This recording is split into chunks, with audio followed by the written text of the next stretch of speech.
In today's video, I'm going to teach you how to type CO2 in Microsoft Excel.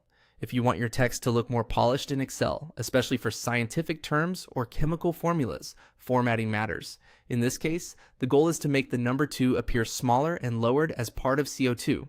Excel lets you do this by editing just one character inside the cell and applying special formatting to it. To begin, use subscript formatting in Excel. This is the feature that changes the position of selected text within a cell, and it's what helps chemical formulas look correct and professional. First, click into any cell where you want the text to appear and type CO2 normally. At this stage, don't worry about the formatting yet. Just enter the letters and number as regular text so you can edit the specific character afterward.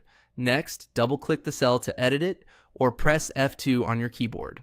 Either method lets you work directly with the text inside the cell instead of just selecting the cell itself. This is important because you only want to format one part of the content, not the entire cell.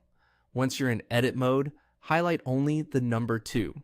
Be careful to select just that single character. If you accidentally select the whole text, Excel will apply the formatting to everything, and that's not what you want here. After selecting the 2, right-click on the highlighted character and choose Format Cells.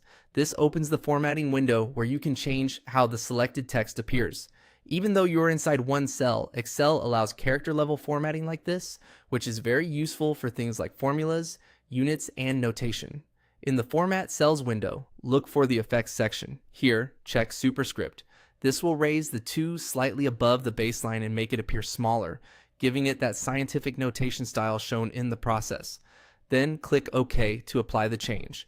Your cell will now display CO2 with the number formatted differently from the letters, making it stand out visually and look more refined. As a quick tip, if you don't see the effect right away, click outside the cell to confirm the formatting and view the final result. Also, take your time when selecting the character, because precise selection is the key to getting the formatting exactly right. And that's how to type CO2 in Microsoft Excel using character formatting. Once you've done it once, it becomes a fast and easy way to format scientific text neatly inside your spreadsheet.